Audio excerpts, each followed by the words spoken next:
நேற்று 25/7/2017 லீடு கொடுப்பாங்களா, நெக்ஸ்ட் டேக்கு வந்து லீடு கொடுப்பாங்களா. அதில் வந்து 26/7/2017 அன்னைக்கு வந்து பார்த்தீங்கன்னா ஓவியாவையும் நம்மளுடைய காயத்ரியும் வந்து கன்ஃபெஷன் ரூமில் கூப்பிட்டு ரெண்டு பேரையும் வந்து பார்த்தீங்கன்னா பேச சொல்லி வந்து பிக் பாஸ் வந்து ஒரு டாஸ்க் கொடுக்குறாரு. அதாவது நீங்கள் ரெண்டு பேரும் மனசில் பட்டது வெளிப்படையாக இருக்கீங்க, உங்களோட கேரக்டர் அப்படியே காட்டுறீங்க. ஸோ நீங்கள் ரெண்டு பேரும் பேசிக்கிட்டு ஆடியன்ஸ் வந்து உங்களுடைய உண்மையான தன்மையை வந்து பார்க்கணும்னு சொல்லி ஆசைப்படுறாங்க அப்படிங்கிறதுக்காக வந்து ரெண்டு பேரையும் பேச சொல்லியிருக்காங்க. அப்படி பேச சொல்லும்போது வந்து பார்த்தீங்கன்னா நம்மளுடைய ஓவியா வந்து பார்த்தீங்கன்னா சென்டிமெண்ட்லி வந்து ஃபீல் பண்ணிட்டு காயத்ரி பேசும்போது காயத்ரி வந்து கட்டி பிடிச்சி ஆதல் சொல்ற மாதிரி விஷயத்த வந்து நேற்று வந்து லீடு கொடுத்துருந்தாங்க இன்னைக்கு எபிசோடுக்கு. ஸோ என்ன நடக்குது அப்படின்னா, நம்ம ஜென்ரலா ஒரு விஷயம் பார்க்கும்போது வந்து பாத்தீங்கன்னா நம்ம பேசிட்டு இருக்க விஷயங்கள், அதே மாதிரி வந்து நிறைய ஆடியன்ஸ்ல கமெண்ட் போட்டிருப்பாங்க, ஒவ்வொரு வீடியோலையும் கமெண்ட் போடுறப்போ அந்த கமெண்ட்ஸ் எல்லாம் வந்து பார்த்துட்டு விஜய் டிவி வரைக்குமே வந்து விஷயம் போயிருக்கும். ஸோ என்ன பண்ணிருப்பாங்கன்னா, ஒரு சைடா போயிட்டு இருக்குது ப்ரோக்ராம், அதாவது ஓவியா சைடு மட்டுமே போயிட்டு இருக்கனால இந்த ஓவியாவுக்கு வந்து கொஞ்சம் கிளியர் பண்ணி கொடுக்கணும், அவங்களுக்குன்னு ஒரு அட்மாஸ்பியர் வந்து ஒழுங்கா கிரியேட் பண்ணி கொடுக்கணும் அப்படிங்கிறதுக்காக வந்து பாத்தீங்கன்னா இப்படி நடக்கிறதுக்கு ஒரு வாய்ப்பு இருக்குன்னு நான் நினைக்கிறேன். ஆனா காயத்ரி பொறுத்த வரைக்கும் வந்து பார்த்தீங்கன்னா ஒவ்வொரு வாட்டியும் சாட்டர்டே சண்டே வந்து பார்த்தீங்கன்னா நம்மளுடைய கமல் சார் முன்னாடி மட்டும் காயத்ரி வந்து அவங்களோட ஒரிஜினல் கேரக்டர் காட்டி பேசினதே கிடையாது இது வரைக்கும். மூஞ்சி காட்டியோ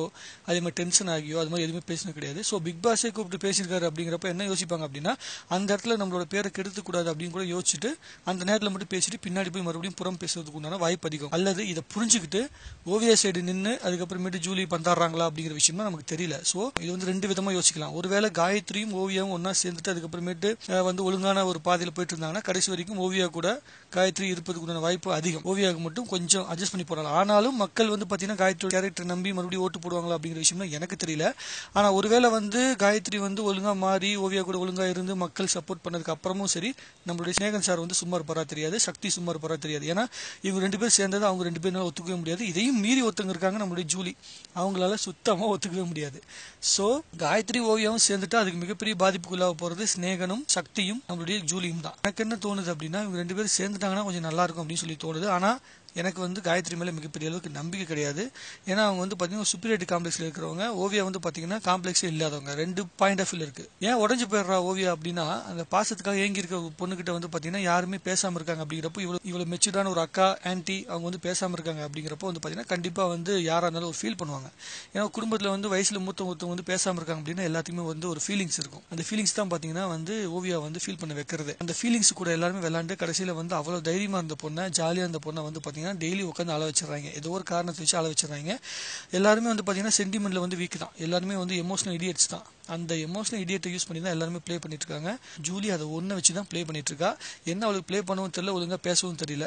பேச தெரிஞ்சுட்டு கொஞ்சம் ஒழுங்கா வந்து ப்ளே பண்ணியிருந்தானா, ஓவியா சப்போர்ட் பண்ணதுக்கு ஜூலி கடைசி வரைக்கும் ஓவியா கூட இருந்திருந்தானா, அப்புறம் பேசாமல் இருந்திருந்தானா கண்டிப்பா ஓவியா கூட கடைசி வரைக்கும் ஜூலி டிராவல் பண்ணிட்டு இருந்திருப்பா.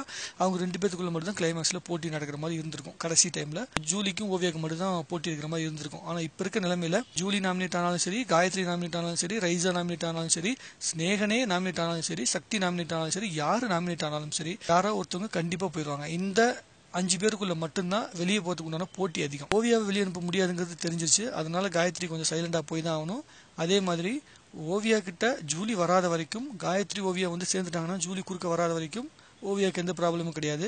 காயத்ரி வந்து இப்போதைக்கு பேசிட்டு பூசி முழுகிட்டு பழைய மாதிரியே ஒதுங்கி போயிட்டாலும் ஓவியாக்கு எந்த ப்ராப்ளமும் கிடையாது. அதுதான் உண்மை. பார்ப்போம் எந்த அளவுக்கு போகுது அப்படின்னு தெரியல. இன்னும் 2 ப்ரோமோ வரும், அதையும் பார்த்தோம்னா நமக்கு ஒரு ஐடியா கிடைக்கும்னு நினைக்கிறேன். மறுபடியும் அடுத்த ப்ரோமோட ரிவ்யூல பார்ப்போம். நன்றி, வணக்கம்.